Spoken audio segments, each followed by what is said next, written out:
চারিপাশে শত শত কিলোমিটারের মধ্যে কোনো ঘর বাড়ি নাই, কোনো গাছপালা নাই। জনমনহীন বিশাল দিগন্ত জোড়া বিস্তীর্ণ ধুধু মরুভূমির মধ্যে একজন মুসাফির বড় একটি পাথরের ছামায় ঘুমাচ্ছেন।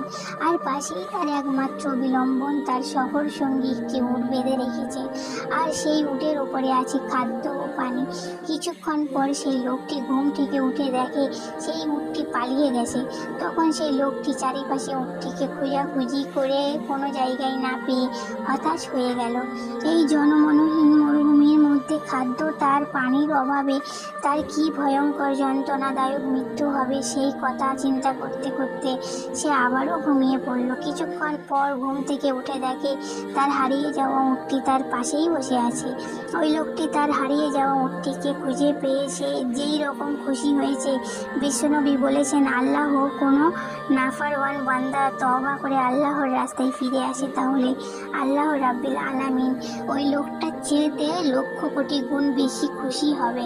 সুবহানাল্লাহ। ভিডিওটি ভালো লাগলে লাইক, কমেন্ট আর শেয়ার করে দাও, সঙ্গে সাবস্ক্রাইবও করে দিও। আল্লাহু আকবার।